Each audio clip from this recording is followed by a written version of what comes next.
अगर आपने अभी तक हमारा चैनल सब्सक्राइब नहीं किया तो अभी सब्सक्राइब करें और बेल आइकॉन को क्लिक करके हमारी लेटेस्ट वीडियोस के बारे में अपडेट। अस्सलाम वालेकुम, हमारे चैनल में खुश आमदीद। आहिल की माँ आहिल पे जोर देती है कि इरमा से मंगनी कर लो और कोशिश करती है कि सुनहरी घर से चली जाए। उसको ब्लैंक चेक दे देती है, मगर सुनहरी चेक लेने से साफ इनकार कर देती है और आहिल से भी कहती है कि तुम और तुम्हारी माँ मुझे क्या समझते हैं। मंगनी का दिन आ जाता है। जैसे ही आहिल इरमा को अंगूठी अपनाने लगता है तो खबर मिलती है कि सुनहरी बेहोश हो गई है।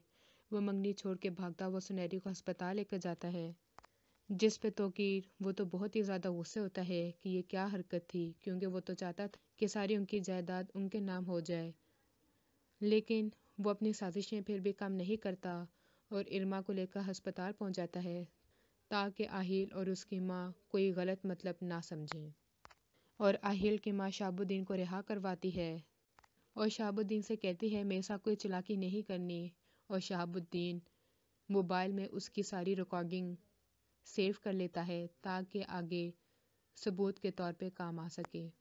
आलिया उम्मीद से होती है मगर पछताती है कि वो किस जगह फंस गई है, मगर जब आदिल का रवैया देखती है तो बहुत खुश होती है और रोती है कि अगर वो पहले ही अच्छी होती तो आज ये सब कुछ ना होता। और वो आदिल को बता भी देती है कि शहाबुद्दीन रिहा हो गया है और सुनहरी की जान को ख़तरा है और इन सब के पीछे आहिल की माँ का हाथ है।